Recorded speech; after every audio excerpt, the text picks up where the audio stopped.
بسم اللہ الرحمن الرحیم اللہم صلی علی محمد وعلی آل محمد۔ ناظرین، ایام سیدہ کائنات سیدہ فاطمہ الزہرا سلام اللہ علیہا چل رہے ہیں، تو حضور علیہ السلام کی اس پاک دامن بیٹے کی خاطر بے شمار کتب اہل سنت میں اور مرفوع روایات میں یہ حدیث مبارکہ موجود ہے کہ حضور نے فرمایا فاطمہ بضعۃ منی یریبنی ما احرابہا ویؤذینی ما آذاہا۔ ترجمہ یہ ہے کہ حضور علیہ السلام نے فرمایا فاطمہ میرے جسم کا حصہ ہے، میری جگر کا ٹکڑا ہے، جو چیز سیدہ کائنات کو پریشان کرتی ہے وہ مجھے پریشان کرتی ہے، جو چیز فاطمہ کو اذیت دیتی ہے وہ مجھے اذیت دیتی ہے۔ ناظرین، اسی حدیث مبارکہ کی روح سے سیدہ کائنات کی شان اور مقام ظاہر ہوتا ہے، اور بالکل اسی انداز سے بے شمار اہل سنت نے اسی حدیث کی روح سے فرمایا ہے کہ کائنات میں انبیاء کے بعد افضل ترین ہستی سیدہ کائنات سیدہ فاطمہ الزہرا سلام اللہ علیہا ہے۔ جس طرح کہ تفسیری مظہری کے اندر امام مالک رحمۃ اللہ علیہ فرماتے ہیں کہ لا نعدل ببضعۃ رسول اللہ احدا، کہ ہم حضور علیہ السلام کے جسم کے حصے کے ساتھ کسی کو برابر نہیں کر سکتے۔ ناظرین، یہی حدیث مبارکہ، یہی پیغمبر اسلام کے الفاظ سیدہ کائنات کے لیے کئی مقامات پر آپ نے فرمائے ہیں، کہیں خوشی میں کہیں غمی میں۔ غمی کی ایک مثال جیسے بنو مغیرہ غالباً وہ قبیلے نے حضور علیہ السلام سے عرض کیا کہ ہم علی سے اپنی بیٹی کی نکاح کروانا چاہتے ہیں، تو حضور علیہ السلام نے فرمایا فلا آذن لہم، میں کبھی اجازت نہیں دے سکتا۔ یعنی سیدہ کائنات کے اوپر سوگن لانا یہ سیدہ کائنات کی اذیت تھی، ان کو تکلیف تھی، ان کی بے ادبی تھی۔ تو اللہ رب العزت کے پاک پیغمبر نے ایک حلال کام کو، جہاں اللہ رب العزت نے قرآن کریم میں فرمایا فَانْكِحُوا مَا طَابَ لَكُم مِّنَ النِّسَاءِ مَثْنَىٰ وَثُلَاثَ وَرُبَاعَ، یعنی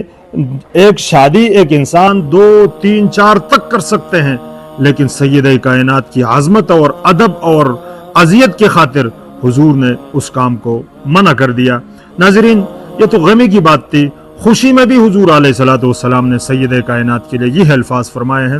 جس طرح کہ ایک اہل سنت کے ایک بہت بڑے بزرگ جس میں گزرے ہیں ابن جوزی رحمۃ اللہ علیہ نے احکام النساء میں ایک واقعہ ذکر کیا ہے۔ فرماتے ہیں کہ حضرت امام علی فرماتے ہیں ایک مرتبہ حضور علیہ السلام کی مجلس میں صحابہ کرام اور ہم بیٹھے ہوئے تھے، تو حضور علیہ السلام نے فرمایا ای شیء خیر للمرأۃ، یعنی حضور نے فرمایا کہ عورت کے لیے سب سے بہترین چیز کیا ہے؟ فسکتو، علی فرماتے ہیں کہ سب خاموش رہیں۔ جب میں گھر گیا تو میں نے سیدہ کائنات سے عرض کیا کہ عورت کی حق میں سب سے بہتر بات کیا ہے؟ تو سیدہ کائنات نے فرمایا الا یراہن غیر الرجال، کہ عورت کی حق میں سب سے بہتر بات یہ ہے کہ اس کو غیر مرد نہ دیکھے۔ حضور علیہ السلام کی دربار میں جب علی آئے اور عرض فرمانے لگے کہ یا رسول اللہ، میں نے سیدہ کائنات سے پوچھا تو سیدہ کائنات نے یہ جواب دیا، تو حضور علیہ السلام نے جب یہ بات سنی کہ فاطمہ نے فرمایا ہے الا یراہن غیر الرجال، تو اچانک اٹھے اور فرمایا فانما فاطمۃ بضعۃ منی۔ ناظرین، اسی حدیث کی اور اسی واقعے کے تحت ہمیں سیرت سیدہ کائنات کی ایک بلند شان اور ان کی علمیت کے ایک اعلیٰ مقام ہمیں نظر آتا ہے۔ میں بادل ناخواستہ، بادل شکستہ ایک عرض کرتا چلوں کہ آج کل سوشل میڈیا کے دور میں یہاں پر ہماری بہنیں اور ہماری بیٹیاں بدقسمتی سے ان لوگوں نے اپنے نام کے ساتھ فاطمہ بھی رکھا ہے، زہرا بھی رکھتے ہیں، بطول بھی رکھتے ہیں، لیکن سوشل میڈیا میں اگر آپ دیکھیں ان کی بے باکی، بے حیائی، بد زبانی،